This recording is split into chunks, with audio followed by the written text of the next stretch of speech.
Well, someone got suspended over the Muslim exhibit at Wylie East High School. I'm James Parker. It's News Talk 820 93.3 FM WBAP. Welcome to the big show. And we're starting off today. I know, good to see you too.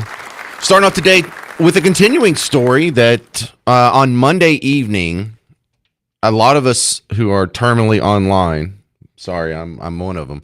A lot of us saw a viral video of some kid claiming to be from Wylie East High School saying a Muslim group had set up a school and they were proselytizing. They were handing out Qurans. Here's like a little gift bag. Here's a pamphlet on why Islam. And here, if you want to oppress the woman in your life, here's a hijab. Make her wear a headscarf, just like we force them to do in Muslim countries. Isn't that great?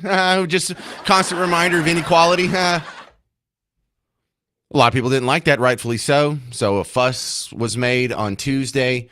And then yesterday, someone got suspended. So I don't know if this is the punishment we were hoping for or what was necessary or is even legit, or someone just going to be, are they suspended with pay? Are they just getting a couple days off and then when this blows over, they're going to keep their job? Or is there real action happening here?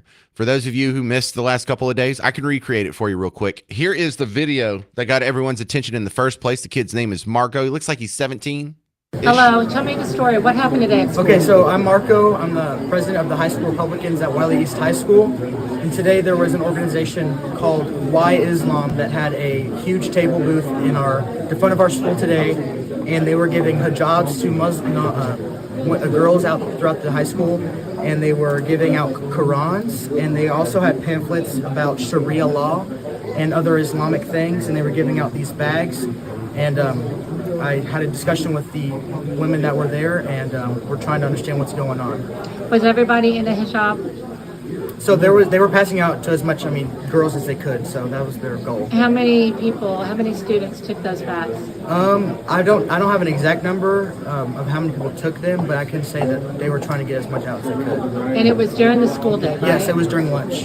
During lunch. And we typically have colleges come out, or we have our clubs have tables, but we've never had a faith group, to my understanding. So Christians have never been allowed to come? Not from what I've seen. I've never seen churches or Bibles passed out.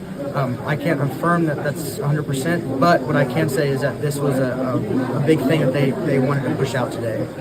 Okay. Thank you, sir. Thank you. Thank you for letting me know. Thank you. And the update this morning from WFAA, someone, I don't know who, got suspended. I don't know the details, how long they're suspended, if they're going to get their job back, if they're being paid. Here's what they shared. Here's the 2-minute update from WFAA this morning. A booth set up this week here at Wylie East High School is getting a lot of scrutiny. The group, called Why Islam, we're told, focuses on education. They have a Muslim Students Association who actually sponsored the event. Jacques Jones is the chairman of the high school Republicans. He found out when a colleague posted this video. And they were giving hijabs to Muslim girls out throughout the high school. Parents who are sending their kids to schools in the state of Texas with the presumption that they're going to get a good education, they don't expect their kids to come home with a Quran and hijab on their head. The district tells us the booth was open to all students during lunch. There were materials on the table like the Quran, even stations for henna designs, and to try on a headscarf. Mustafa Carroll with the Council on American Islamic Relations says the booth was informational. They don't proselytize and they don't press anybody to take anything. As long as it's student-led, that's a whole different story. The district sent this letter home to families, regretting what happened, said the group did not have approval to distribute materials, and guest speakers can only speak directly to student clubs in a classroom where all parents have signed permission forms. This situation is not about religion, politics, ideology, or any personal belief system. It is about a procedural breakdown. If proper protocols had been followed, this incident would not have occurred. We take that very seriously. Mistakes were made, and we take full responsibility. It's not that it offends anybody. My concern is that parents were not acknowledged. They were not aware that this was happening. Carroll tells us Why Islam has been to a number of schools, and it's no different than Christian organizations holding similar booths. The outrage is that any and everything Muslim these days has been vilified. And they also had pamphlets about Sharia law. We have heard from the families of Muslim students and through Jones, the Young Republicans. Both groups tell us they're concerned for their safety. The district says it remains committed to protecting the students and complying with law. All right, I'd love to hear your thoughts on that. 800-288-9227, 800-288-9227. Coming up next, we're going to point out some weird double standards in our society that make this story so damn interesting here because right now you and I are both wondering where's all the separation of church and state people? Where's all the people who are losing their minds and their hair was on fire because we were going to put the 10 Commandments on a poster in the classroom? Not proselytizing, doesn't even mention Jesus in there. It's not even Christian specific. It's just like, oh, we can't have religion intertwined with the public schools. That's a constitutional violation. And they're silent on issues like this at the same time. And we'll dig a little bit more into this on the other side of the break. But aren't these people like scared of the Handmaid's Tale constantly and worrying that we're following to some oppressive theocracy where some religious zealots are going to take over and force us to all wear headscarves and make the women dress modestly and walk around in flowing robes?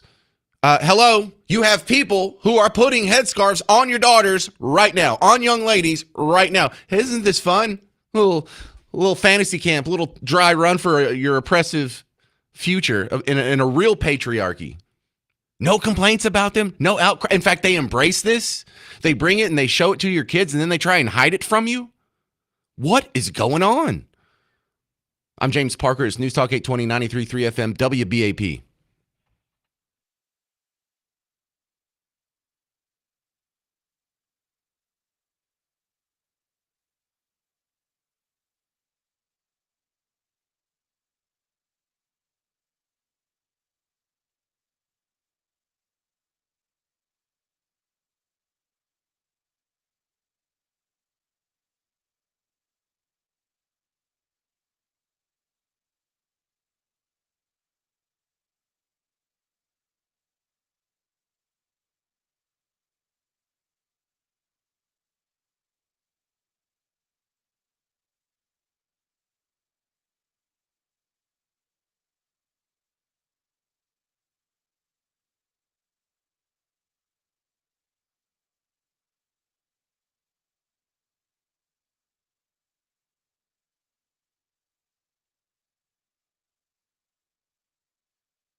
Hey there, welcome to the James Show, News Talk 820, 93.3 FM, WBAP. I am your host, James Parker.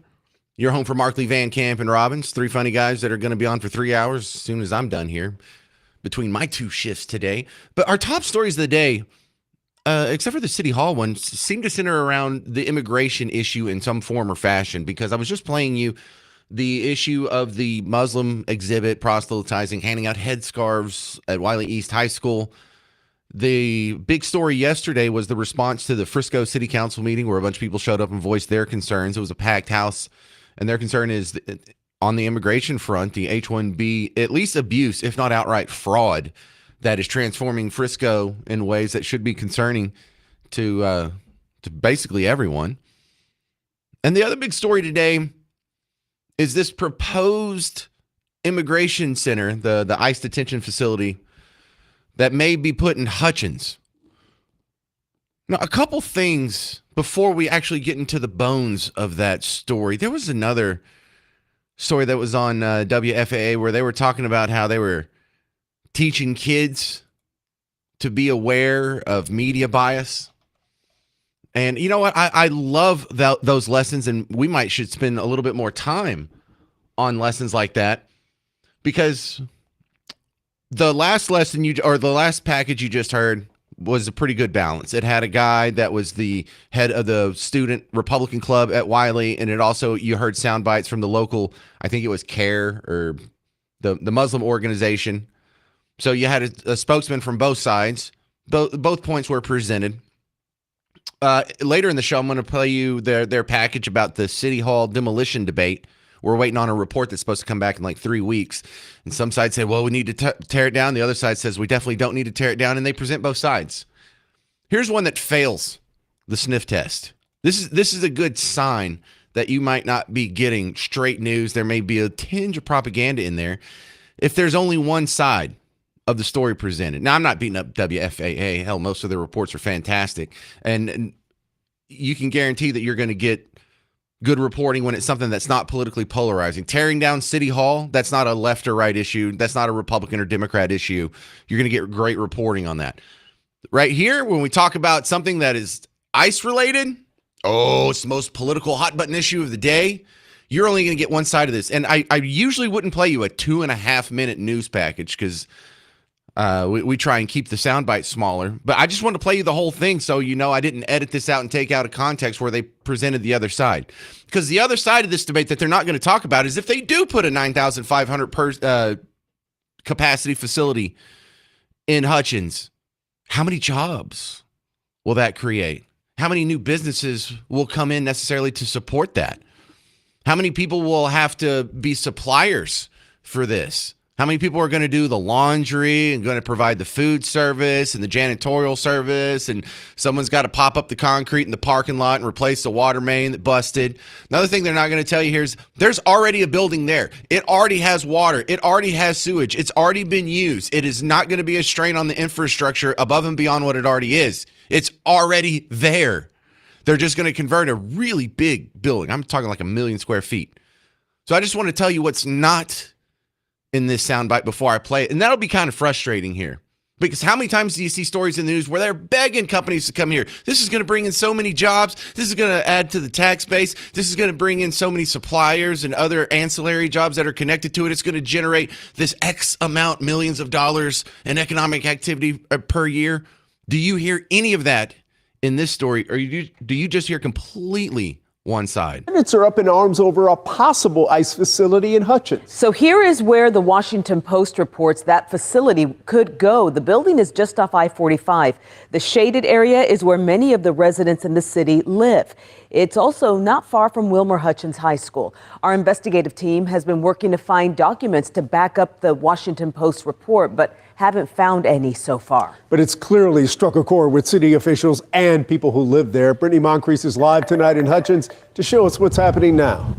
Well, right now inside Hutchins City Hall, City Council is having a special meeting after those concerns that ICE might be building or might be converting a warehouse here in the area into a detention center. Now, residents and lawmakers have all gathered right behind me in protest.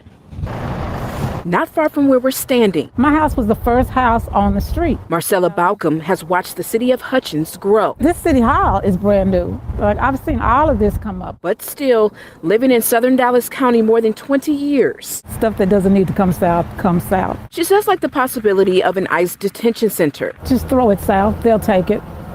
Like that, it's something. No, we want more than just something. We want grocery stores. We want parks. This is the proposed building, currently owned by P.S. Hutchins Phase 2 LLC.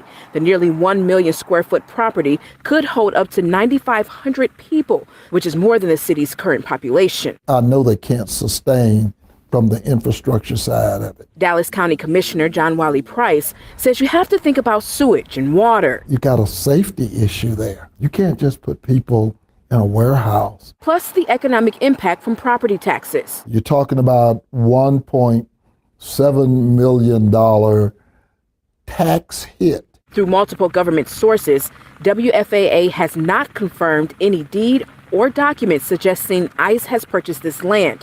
Hutchins mayor says they've received no documentation or communication from the federal government either.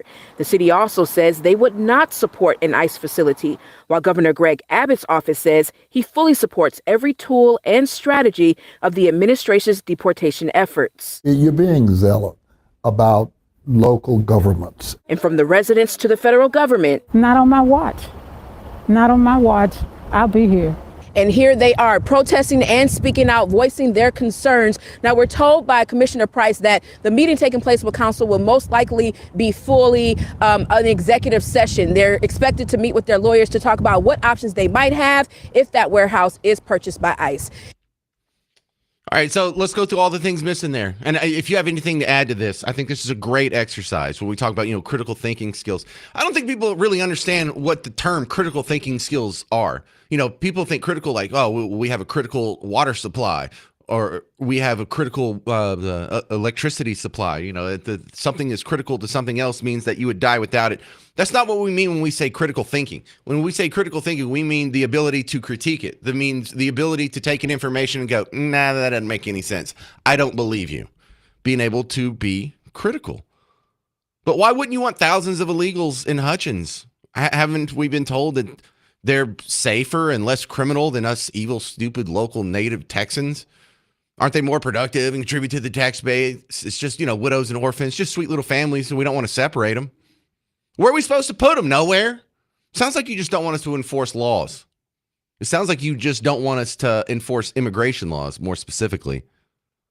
We don't want this. We want new grocery stores. Well, if you have a 9,500 detention facility capacity and all the employees that come with that, you're going to get new grocery stores if you allow this facility to happen. Watch. Oh, we're just worried about the sewage and water. No, you're not. No, that's a pitiful, pathetic excuse, and we know it. Because y'all don't say that when it's time to build a new football stadium, when you want the Cowboys to come to Arlington, or you want to build some immaculate, giant football stadium that's just for high schools. I mean, you've seen some of the places where high schools play around here. It's amazing. Anyone ever, I don't know if the sewage infrastructure can handle it. No, they're like, $900 million, go. Are they worried about the infrastructure being able to handle moving City Hall to a new location? No, because even if there was, you would just fix it. Oh, no, we can't build a new sewage pipe. Really? They never say that about their projects. They say it about this one. I don't believe you. You're not really concerned about the sewage. You're not really concerned about, this wouldn't be good for the community. You just don't like ICE, and you don't want other people hearing nice things about ICE. And to do that, you will turn away this project that will bring money to your city, that will bring a new tax base, that will bring employment, that will bring all kinds of ancillary employment. Again, think about all the people that have to have contracts to support a giant facility that's going to have over 9,000 possible detainees in there. Think about all the food service, the laundry service, the supplies, the napkins, the janitorial services. Someone has to sell them toilet paper. Someone has to deliver it. Someone has to take out the trash. It would be so good for this community, and they're fighting it. They are fighting to keep the progress from happening. Progressives are fighting progress from happening in Hutchins. No. We don't want to bring in some new tax base. We don't want to bring in employment. We don't want to bring in supplies. We don't want to bring in resources because it might make ICE look good, because it might make our political opposition more successful. Ooh, that's evil. 800-288-9227. Are you in favor or opposed to a new ICE detention facility in Hutchins? I'm James Parker. It's News Talk 820 93.3 FM WBAP.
Hey there, welcome to the James Show, News Talk 820, 93.3 FM, WBAP. I am your host, James Parker. Immigration is the hot issue of the day because it keeps popping up in so many different facets around here. We had the big meeting at the Frisco City Council just 2 days ago where a packed house was voicing their concerns about the curious change in demographics in that town. That's now 30% of Indian origin.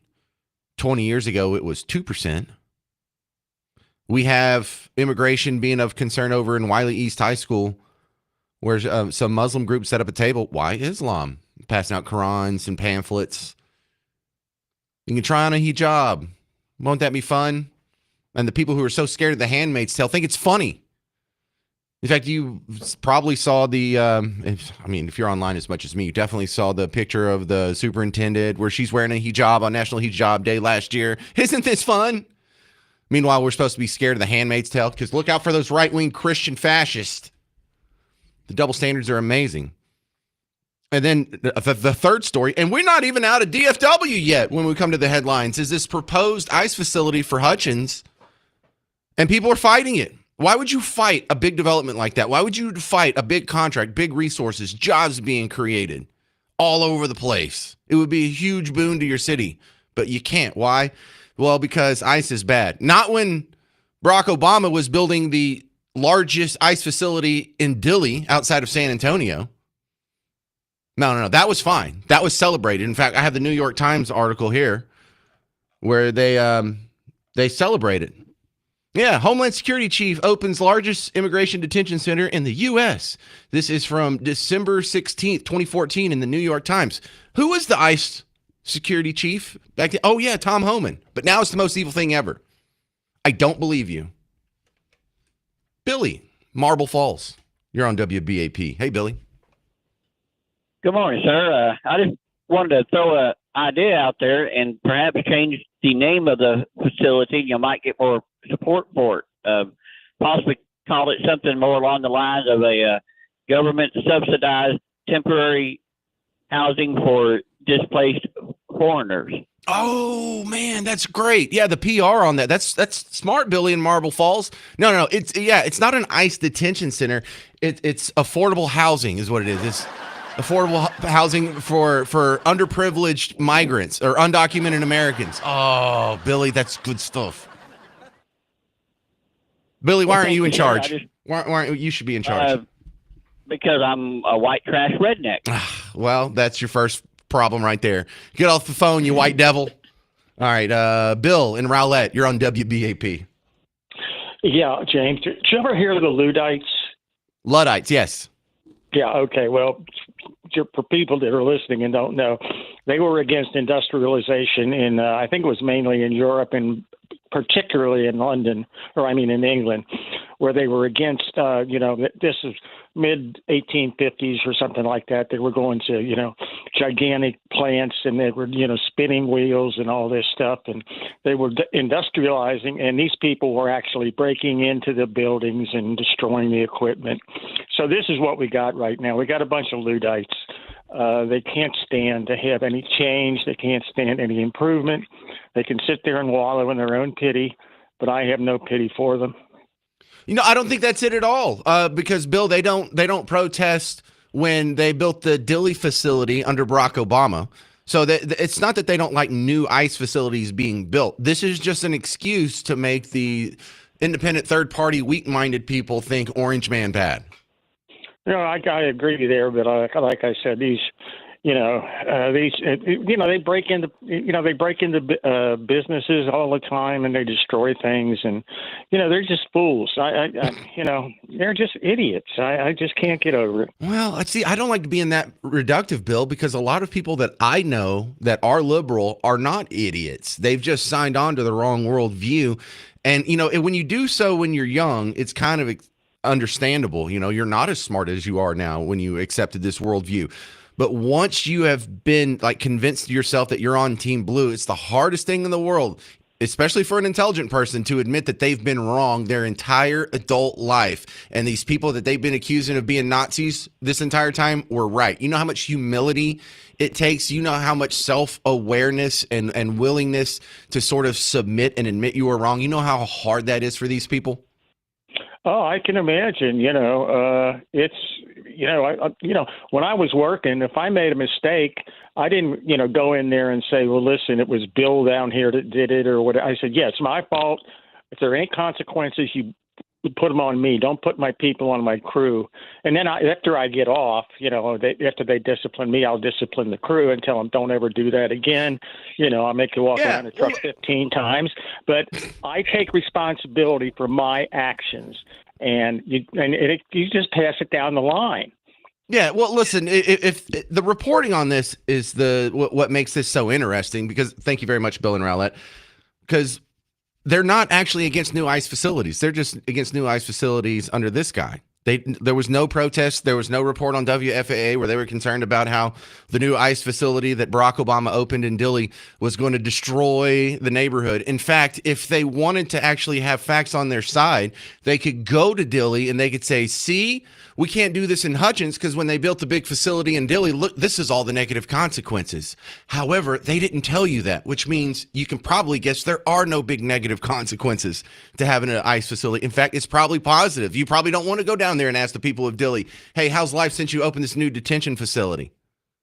Because you would get something that would blow your narrative apart. And we know that because they didn't say it back then either. 800-288-9227. What do you think about having the second largest ICE facility in Hutchins? My only problem with it is why not the largest? I'm James Parker, News Talk 820, 93.3 FM, WBAP.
Hey there, welcome to the James Show, News Talk 820, 93.3 FM, WBAP. I am your host, James Parker, your home for Markley, Van Camp, and Robbins. And we're talking about immigration is the top story of the day because it's happening all over Dallas, Fort Worth area. We've got all kinds of issues going on. We had the Muslim table that was set up at Wylie East High School on Monday. We've already had someone suspended for that. We'll keep an eye on that to see if this is just like a fake suspension or someone's really going to have their job lost. A lot of people were pointing at the superintendent because she was celebrating World Hijab Day, and that didn't really rub people the right way. You had the Frisco City Council, which was packed because people were concerned about the Indianification. Can I make up a word there? Of Frisco. And the third story, Hutchins is the site of a proposed ICE facility. It would be the second largest one, and 9,500 capacity as far as detainees go. It would create hundreds, thousands of jobs. It would bring all kinds of money and tax base and new residents and whatever, economic development. People are fighting it. Why? Because ICE is bad. ICE isn't bad. Tom Homan's not bad when it's Barack Obama, but ICE is definitely bad because Orange Man bad is about as far as we get. And it just drives me nuts. The double standards, the selective outrage. Whenever you leave the battlefield of rationale, I just become frustrated and shake my head. It's like, you're not making any sense. You're lying to me, and I can't stand that. I can't stand when adult people lie to me. Sylvia in Madisonville, you're on WBAP. Hey, James, I absolutely love your show. You're such a great critical thinker. Well, hang on a second. One problem I have already. Madisonville has the most disappointing Buc-ee's in Texas. Well, we could only do with the money we had, Right. Now it's still better than most gas stations, but as far as Buc-ee's go, it's really small. Anyway, go ahead. Yeah, it's not a very wealthy county. So here's the thing. This has been going on a long time. I was in about 2020, actually even further back to that in 2015 or even earlier, block walking all around Collin County. And I would go to some of these mansions in, a big builder there. I won't mention them, but very beautiful homes, over $1 million and up. And I'd knock on the doors, and they would have, people from China, India, several families living in one of those homes. And so it's been going on quite some time. And I was around that same time invited to come down to one of the border facilities, to the containment centers there. And these people don't realize, and they forget, this is not just Hispanics or Mexican or South American, Central American people. These people were coming from all over the world, funded during the Obama and Biden. It was a ruse. They were funded to get here, and then when Obama was sending back millions of them. Meanwhile, the plan was in place to bring in even more than an onslaught of them. So we couldn't even. And by the way, they were keeping people from sending them back at the same time as well. They were cherry picking which countries they wanted them to come from. But when I was there in 2015, they came from. I saw people there from the Congo, China, even Israel. Oddly enough, all over the world. So these people are coming from parts of regions in the world that people can't even fathom that how they got here. Well, they got here because they funded it for years. And by the way, those protesters, I bet you a nickel to a dollar that none of them came from Hutchins. They're probably all from the Dallas area because it's all about the vote. It's all about taking back the pendulum. And if that pendulum swings back the other way, America is finished. Well, so we got to get that Save America Act passed immediately. I hear you. Listen, and it's fine that people disagree, and of course there's not going to be everyone that agrees with us on every topic here, but the frustrating part is in the news. They don't even tell you how many jobs would it bring here, how much economic activity would it generate. That's how they talk about a football stadium that they're about to build. That's how they talk about the new Amazon warehouse that's about to be built, or a new school or a new library. How about a data center? Let them swap a data center. Let's see how fast they want that. All good points. Thank you very much, Sylvia in Madisonville. Thank you. Michael in Weatherford, you're on WBAP. Well, Bud, I tell you, people been making fun of Wilmer Hutchins. Well, I'm 71, and they've been doing it back since the early 70s. You know, they're backwards. They're not hillbilly backwards. They're socially, educational, and financially backwards. And I think well, I don't have any statistics, but I think people like that are easily led to something that, you know, it's harumph, and everybody just joins in. Well, that's why we talk about the media bias so often. You know, people are like, no one listens to celebrities. No one cares what Billie Eilish thinks. No one cares what the news says. Yes, they do. Well, they do, because they're easily led, and people they're like sheep. They'll flock together and just follow somebody that is a flash in the pan of the day. But the thing is, you got to look at them. I think you have to look at their education level and their finances and their demographics. You know, I mean, I don't have any.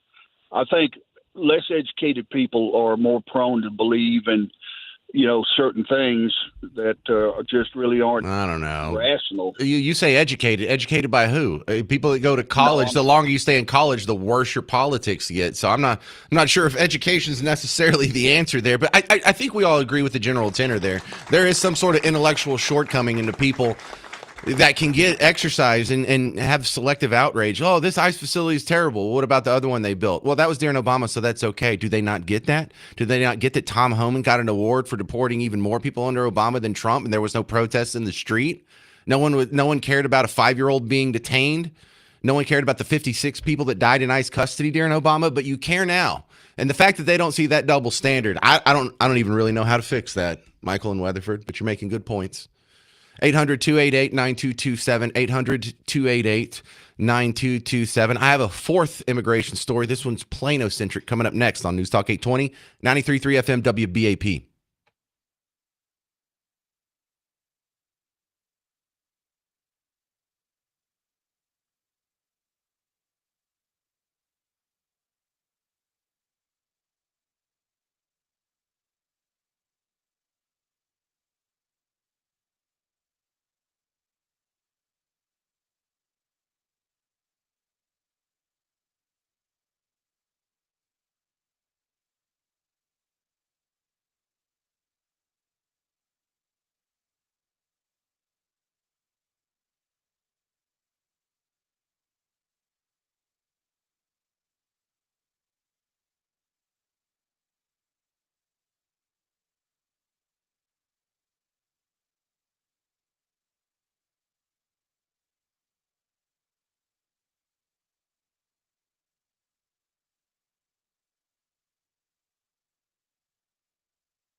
Well, hey there, fellow Texans and non-fellow Texans. Welcome to the James Show, News Talk 820, 93.3 FM WBAP. I am your host, James Parker, and the non-Texans getting a lot of attention in the news as of late.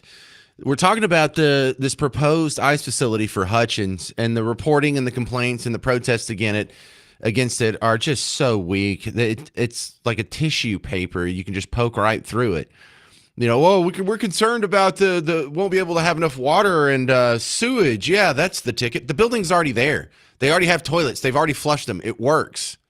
And if not, we can't install another pipe. That's it. Like sewage is a finite capacity, and we've already passed it. I doubt that. Did they have any problems with sewage and water when they built the larger one than it's going to be in Hutchins, and when they built that in Dilley, right outside of San Antonio? How bad did that destroy the community? How bad does Dilley hate having all those new jobs and all this new resources and wealth that came to their town? You know, good paying government jobs. Yeah, I bet they really hate that. Are they drinking bad water down there? Did all their toilets back up because they couldn't handle the sewage? No, that's not even in the report. I'm starting to think maybe you're not really just a freelance civil engineer. You just don't like ICE. And the fact that you didn't say boo about ICE when Dilley was being built, but you're saying it now tells me you're an easily led automaton that's being exploited by liars and activists in the media. Stop listening to them. 800-288-9227. The other stories almost all seem to have an immigration touch to them today, except for the City Hall one I'm going to bring up later. We talked about the school, Wylie East High School, that had the Muslims proselytizing on Monday. Someone got suspended for that. We don't have a whole lot of details, but sounds like, feels like, I should say, that they probably weren't going to do anything until we made a fuss. There's a big fuss made at the Frisco City Council meeting earlier this week about H-1B abuse and some questionable moves there. And then we have another successful win that you can chalk up here, but with a question mark. In Plano High School, they had, or in the Plano ISD, I'm not sure which high schools we're talking about here. But the rumor was a bunch of kids they were allowed to walk out unpunished to protest ICE. A bunch of parents made a fuss. And now we got a response there.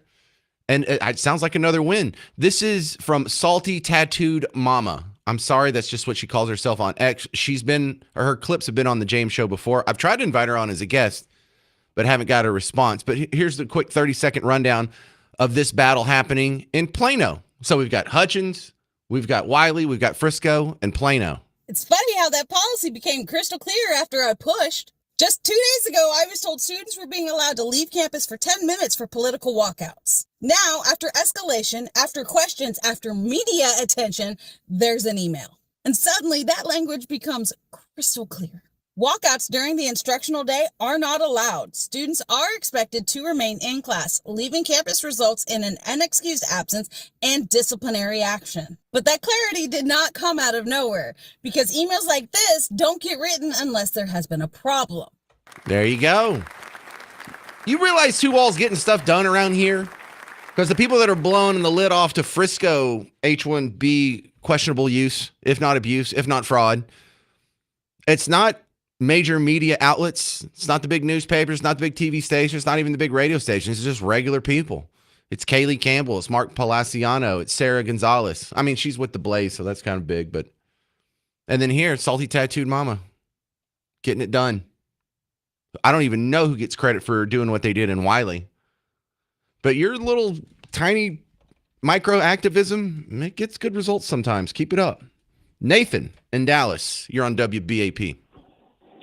Yeah, James, all these people complaining about the detention facility in Hutchins, evidently they've never been there and seen all the truck stop lot lizards or the great big huge American detention facility that's already there in Hutchins.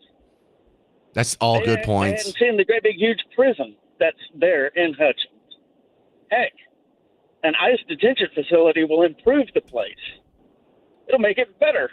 Well, of course it'll make it better. You know why? Because illegal aliens commit crimes at a lower rate than the native population, and they're more productive and they contribute to the tax base, and they're responsible for all the progress we've had, and our economy would collapse without them. Why don't you want them in your backyard if they're so great? Exactly, and not only that, but Hutchins also had the what was known as the boat graveyard on Interstate 20 not all that long ago. I mean, the place is the armpit of Dallas County. You know, not to speak bad No, hey, about them or anything, but some places got to be it, and the people in Mesquite are actually happy to hear that. They're like, "Hey, it's not us. It's not just playing Mesquite people. I know y'all have a sense of humor, and I can get away with it." Reg in Grand Prairie, you're on WBAP. Yeah, the fact that these people it seems to me that you've got a minority that want open borders. It's an 80-20 rule, just like Newt Gingrich is talking about. And when you have that minority vote that's trying to push the majority around, that's kind of is that totalitarianism? No, actually, that could be the sign of a healthy constitutional republic. Because what you don't want is majority rule in all forms and fashions. You don't want mob rule. You want your individual rights to be the supreme, modus operandi of government. So like if there was a time in history when a majority of Americans wanted slavery to be legal, does that make it right? Absolutely not. So that's not necessarily a sign that you should be against it, but you're making a good point in the fact that for the people who are concerned about, there's a threat to democracy. Well, if 80% of the people are consistently wanting this and voting for this and sending representatives to D.C. and they're passing laws to back it up and the laws aren't being enforced, you're correct in the fact that that's the real threat to democracy is the fact that it doesn't matter who we vote for or who we send up there or how popular it is. They won't enforce our immigration laws, and they won't balance the budget. Well, let me follow up. I ask people, are you for open borders? These people that are for they're all the poor. The ICE is terrible and the poor. I go, well, I mean, and they say no. So I say, how do you subjectively decide who gets to come and who gets to stay? What's your number? And they go, what do you mean? I say, well, my number is you've got these farm workers. There's a work visa for that. You maybe have young people coming in that might join the military to get citizenship. You have the H-1 visas from China, the geniuses. You want to take as many of those and keep them as you can get. But there's no logical plan for how to approach this from the other side. It's just, I sterilize bad. And that's a very smart thing to do because it makes them think, say, well, what's your number? What is the appropriate number? Because it's not infinity. If you think infinity amount of people should be able to come here, then you just want this country to be destroyed. How'd that work out for the Indians? How do you think we got Texas? We came here in mass numbers. We didn't assimilate. We petitioned the mother country for annexation. That's how we got California. So to sit there and say, well, we should let this happen to us, and you're a bigot if you don't let yourself be genocided out, that's not a logical argument either. 800-288-9227, 800-288-9227. Yeah, we're scoring another victory here, albeit it's just a small battle and a very big war on immigration. I'm James Parker. More calls next on News Talk 820, 93.3 FM, WBAP.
Hey there, fellow Texans. Welcome back to the James Show. News Talk 820, 93.3 FM, WBAP. I am your host, James Parker, on your home for Markley, Van Camp, and Robbins, and they're going to be on in about 40 minutes, so stick around. They're funny guys, and then I'll come back on at 2 o'clock, and I'll be live from the Fort Worth Stock Show and Rodeo for one last time. But immigration headlines are dominating the show thus far, and it's 4 local stories on this that in some different way have a tangent back to the immigration issue. Number one, the Frisco City Council meeting that happened a couple days ago, the fallout from that, the attention it's getting news, and we're finally shining a pretty big spotlight on a very suspicious situation that's happening in one of our northern suburbs. The Wylie East High School administration has put someone, I don't even know who, on suspension following the proselytizing of a Muslim student group and some outsiders on campus on Monday. There's a proposed facility for ICE in Hutchins that got a big protest yesterday, and it's all just such doublespeak. It rings hollow. It's not believable. It's all political. And we were blowing that out of the water. And then Plano ISD has cleaned up the gray area in their rules, because some parents were told, some students were saying that they were allowed to walk out of class to protest ICE, and Plano's like, no, we're not going to stop them from protesting ICE, but they will be punished accordingly. So are we just chalking up victories here? Is that what's going on? Or are we barely playing defense and losing this battle? Lawrence in Fort Worth, you're next up on WBAP. My brother, one thing that's ironic to me and my wife, we both 68. We both from Flint, Michigan, third generation UAW workers. We come from dysfunctional black families. Nobody has ever gave us nothing. Not the government, not the family, not friends. Our kids are college educated. My sons are fed. My daughter's master's degree. And I'm going to tell the listening audience this. Anybody who advocates open borders or advocates for the illegals, you the scum of the earth, because in the real world, you should not be able to come here, get benefits, health care, education, housing. That takes away from working Americans. Where can a working American go in this world? Name a country where you can get education, housing, medical, and business stipends. If you name any country in the world that we can go to and get what we giving the illegals, I go there tomorrow. So when you sit down and advocate for illegals, I'm the descendant of slaves. Slaves built this country, but you got people like Jabouzi saying illegals. He's saying migrants built this country. The bottom line is this, people. Right is right, wrong is wrong, and color ain't got nothing to do with it. But if you want to talk that color, how can you tell a working black man that my tax dollars should go to doggone illegals? How can you justify that? Are you saying that we gonna give illegals everything? Well, what about reparations for black people since we built this doggone country? I'm pissed off, and I don't want no illegal in the country. Get them all out of here. They don't belong here. If you gonna come to this country, come through the freaking front door. You should not be able to come through the back door, stick your hand out, and make demands on American people. That is ludicrous. And anybody who advocates for them, if I could tell you what I really think of you, I told the politicians at the Union Hall Sunday what I thought about illegal immigration. And you know what? They couldn't even give me a logical response. So all of this hyperbole about rights for illegals, what about rights for Americans? We got rights. And if you're going to disregard my right, I disregard the illegals' rights. And I'm going to tell you something else. Wait, there's no something else. Lawrence, that's 2.5 minutes. I got to cut you off there, okay? All right, my brother. Thank you very much. Because, look, he's making some good points in there for sure. But the one that I just want to stick with you from this show is the doublespeak here. Because when we talk about the doublespeak in any of these situations here, like at Wylie East, they were upset, or they were allowing a Muslim group with outsiders to come in and hand out hijabs and Qurans and proselytize to your kids in public schools. These are the same people that fight the Ten Commandments or any semblance of Christianity or any biblical teaching or any prayer in school if it's Christian. So there's obviously a double standard there. When it comes to the Hutchins facility, again, immigration adjacent, but there was no big protest about the Dilley facility. They're not telling you about how that facility destroyed that town. They weren't against it when Obama built the largest facility that we have, the Kids in Cages facility. That's the one. There was no protest then, but we have protests now. Double standard. What's going on there? The kids are allowed to walk out in schools right now to protest ICE. Really? Can your kid ditch school and go to the lake without being punished? Oh, no. So there's a double standard there. Frisco City Council, that meeting early. Double standards are all over the place. So I just want to reinforce, Democrats used to support immigration enforcement. These are all flashbacks. Democrats used to believe that border security and immigration enforcement were just common sense ideas. Don't believe it? Take their word for it. Americans are right to demand better border security and better enforcement of the immigration laws. We simply cannot allow people to pour into the United States undetected, undocumented, unchecked. We've had 5 million undocumented workers come over the borders. It has become an extraordinary problem. All Americans, not only in the states most heavily affected, but in every place in this country, are rightly disturbed by the large numbers of illegal aliens entering our country.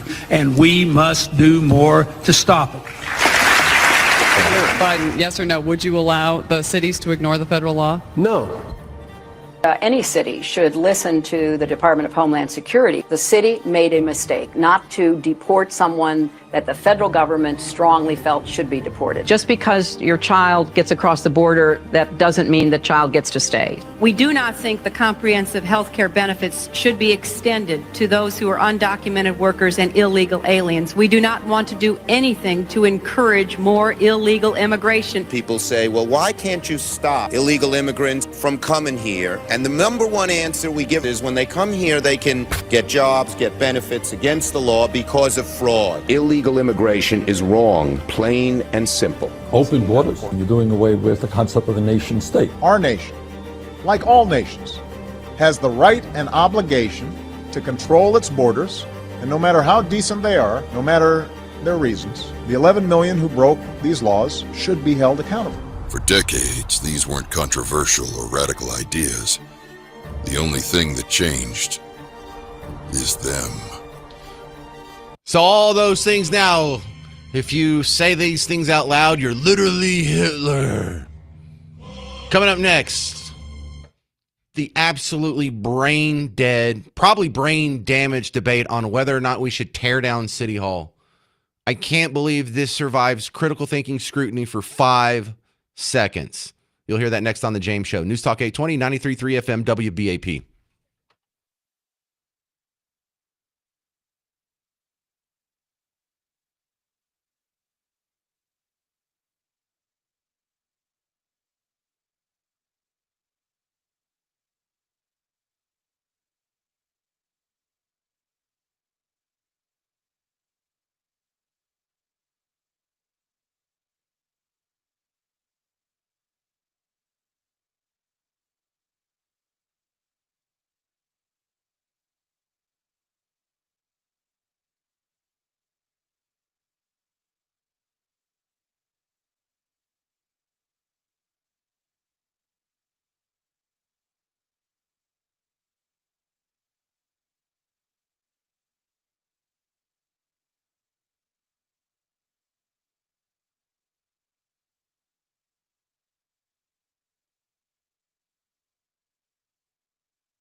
The proposal to demolish City Hall is the dumbest idea we have going on in Dallas right now.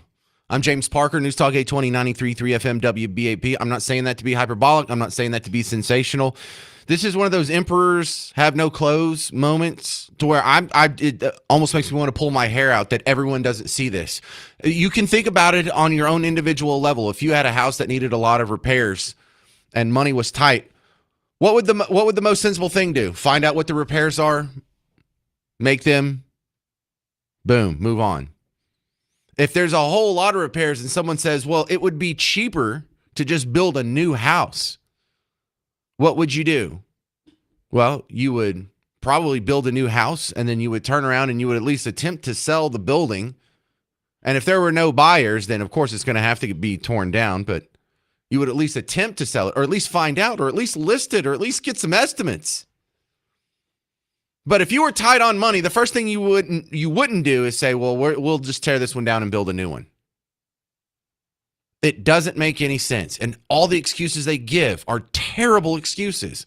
Well, this building is, past its prime. It's past its time. Time to get a new one. Time to get a new one? I'm older than that building. That's one of the youngest buildings downtown. What's the average age of one of them buildings downtown? How many of those other buildings, the skyscrapers and whatnot around it, are older than City Hall? They're doing just fine. They don't need $300 million worth of repairs. And that's a real suspicious number too. But the reporting around this is suspicious. The claims that they're making are suspicious. The numbers are suspicious. The giant increase in the estimate on how much the repairs would cost, very suspicious. Now they're saying, well, we're just going to do some independent report, and it's going to come back and say exactly what they want it to say. Oh, this would be better for the taxpayers. It would be a great economic development if we could use this property for something else. Oh, stop it. No one should buy this for 5 seconds. This is the dumbest debate going on in Dallas right now. Here's a report from WFAA this morning. Hi, guys. Thank you so much for joining Preservation Dallas for this tour of City Hall. A sold-out tour of what some call a worn-out building, a claim others say is without merit. As the sun sets, one of my favorite views of this building is how our City Hall is lit up at night. Preservation Dallas organized this sunset event for people to capture the history. What is brutalism really? And find the beauty of Dallas City Hall. So being able to have this building designed by I.M. Pei is very important, not just because it's a geometric design, because this was also his first civic building. City staff said it needs hundreds of millions of dollars in repairs because of maintenance put off for years. Some council members have already declared it makes financial sense to move out and let developers, maybe the Dallas Mavericks, take over the land. Not this council member. I am very optimistic, guardedly optimistic, that the numbers will come back showing that not $500 million, but well under $100 million will be quite sufficient to restore City Hall to its original condition. A report due in less than 3 weeks should offer clarity on costs. So get ready. The City Hall debate is about to significantly heat up between those who say its best days are in the past and those who believe there's a future ahead. Anybody buy that? Who buys that? I can't believe this just goes out there and floats out in the media like it's not a dumb thing. Here's what we should do. We should tear down this building that's not even 50 years old. Build a new one somewhere else.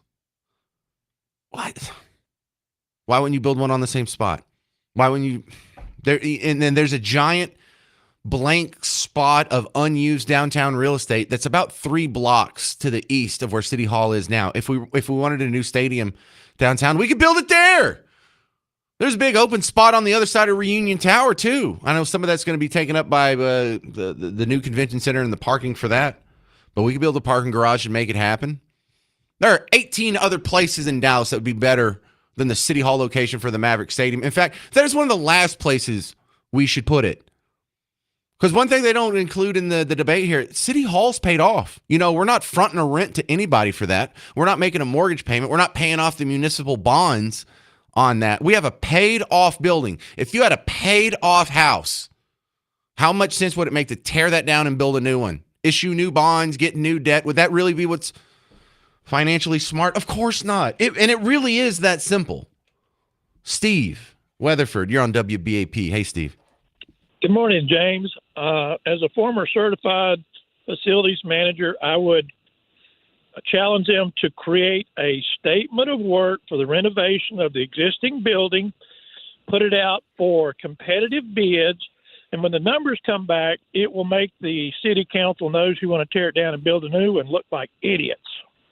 Well, of course they should do that. Steve, you're absolutely right. And the reason they're not doing that is because that would tear down their ability to issue $1.2 billion worth of new contracts. Agree. Yeah. This is all just a front so they can have a whole bunch of spending. And if there's a whole bunch of spending, they can control where it goes. And the people on the receiving end of that are going to reward the people who give them these contracts. And that's what it's all about. And it's just so naked. Are we not tired of, like, every year people go into any political position, whether it's in City Hall or Austin or D.C., they just come up with new reasons to spend tons of money that don't make sense? I'll bet you an ounce of gold the demo fees alone would cover the renovation of the building's issues. Yeah, right. That's a good metric right there. I like that. Well, I appreciate that. That's a great call, Stephen Weatherford. If you have any comments on this stupid City Hall debate, it really is that dumb. It really is that dumb. You have a paid off house, you're going to tear it down and build a new one because this one has some pipes that are busted. It's brain dead.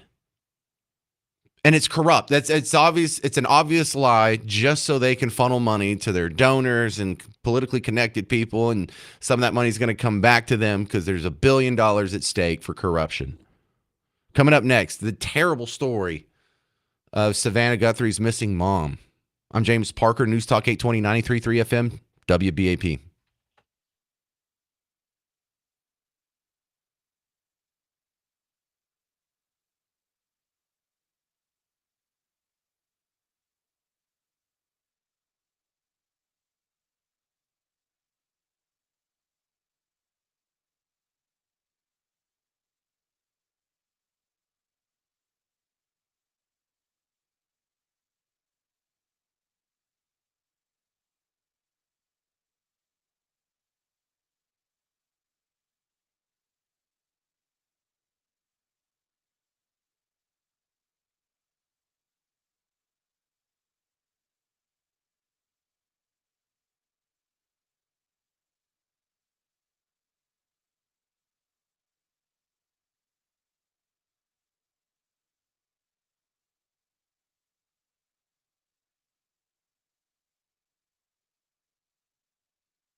Dude, have you heard this Savannah Guthrie mom story? I'm James Parker, News Talk 820, 93.3 FM, WBAP.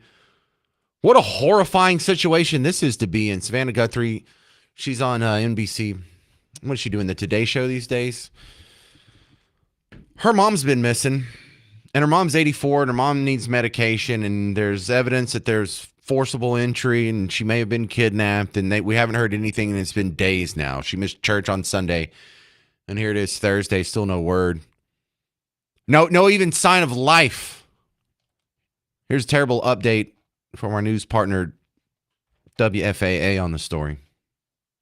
Today's Show anchor Savannah Guthrie just spoke publicly for the first time. She posted a new video with her brother and sister making an emotional plea for their mother who's gone missing. Everyone is looking for you, Mommy, everywhere. We will not rest. Your children will not rest until we are together again.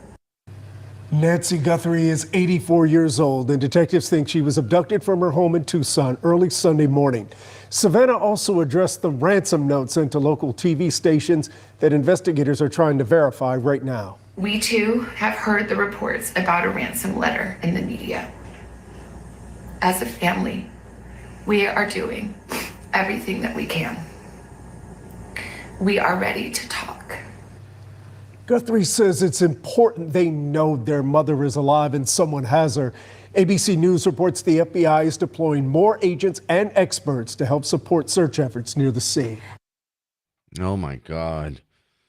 You know, losing your mom's got to be tragic, but not even knowing whether she's dead or alive, you're just in constant, I don't know if my mom's dead. So it's just constant suffering for this poor lady.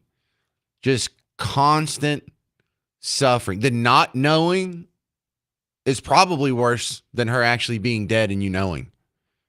Because now you're going to do all this suffering to find out what? That she's probably dead in the end. So you're going to go through that terrible, tragic, traumatic experience. In the meantime, you're adding in this extra traumatic experience. It just stinks. It's just god awful. And I can't think of a good way out of this one.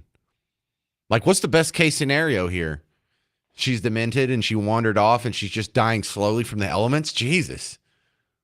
Because if she went out and she got hit by a car or something that was quick, we'd already know. Was she kidnapped and they were going to hold her for hostage, and now that she passed away, that they're just going to not tell anybody anything? Because all it will is give evidence to lead back to the kidnappers? There's supposedly a ransom note. This could be anybody who's just taking advantage of the situation. Hey, it's been 4 days. Let's tell them to give us some Bitcoin and see if we can get away with it. Just awful. And the awful part is the limbo. The awful part is the absolute lack of closure. All right, I'm going to end today's show by playing you a whole almost 3-minute segment here.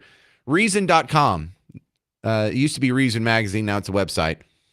They did a review of California's minimum wage hike. You know, they hiked minimum wage for most fast food workers.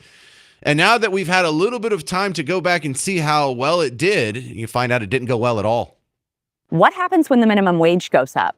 Well, California is getting an experiment in that right now. Just ask Gavin Newsom. California wanted to make sure fast food employees earn their fair share, and that's when 557,000 workers across 30,000 restaurants got an economic reality check. AB 1228 implemented a government-mandated pay raise for all fast food workers from $16.21 to $20 per hour. The bill requires annual wage increases of 3.5% and creates a special fast food council within the government. This council holds the power to set fast food wages until January 1st, 2029, when the council and its authority allegedly end, because government programs always end. And if you're worried about this impacting your favorite restaurant, well, casual dining restaurants, buffets, smaller fast food chains, donut shops, snack shops, grocery stores, concession stands, most delis, restaurants within a grocery establishment, restaurants connected to an airport, hotel, event center, theme park, museum, or gambling establishment, and Panera Bread are all exempt from the law. Apparently, there's this weirdly specific exemption for restaurants that sell bread as a standalone menu item if it weighs at least half a pound after cooling.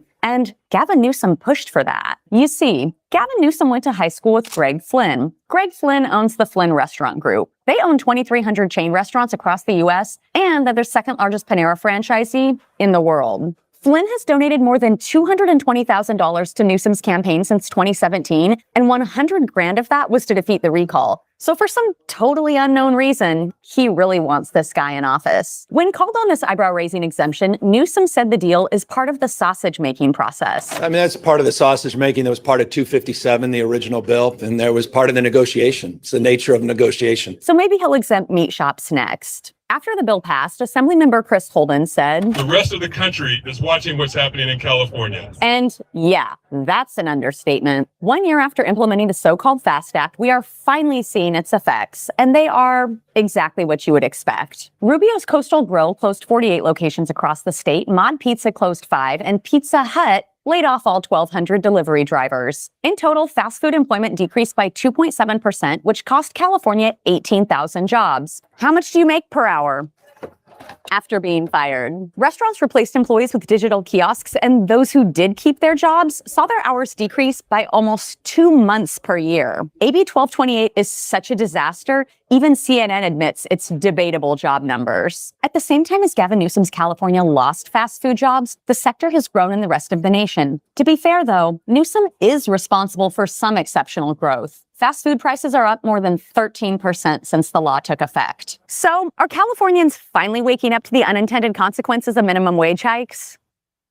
Yes. Remember that, because they're going to try it here again. Maybe not today, maybe not next month, maybe not next year, but they're going to try it again. And there's going to be one side that says, well, this will help poor people. And there's going to be people on our side, the free market capitalists, that are going to say no. 18,000 people lost their job. The real minimum wage is zero. I hope everyone understands that. The real minimum wage is absolutely nothing. And 18,000 people learned that the hard way. For the few people that stayed in that industry, they had their hours reduced. They're not making more money anyway. However, everyone else in California is now paying 18% more for the same fast food compared to a year ago. It's exactly what we tell you is going to happen. All right, stick around. Mark Lee Van Camp and Robbins is coming up next. I'll be back on from 2 to 5 at the Fort Worth Stock Show and Rodeo. I'm James Parker. This has been The James Show on News Talk 820, 93.3 FM WBAP.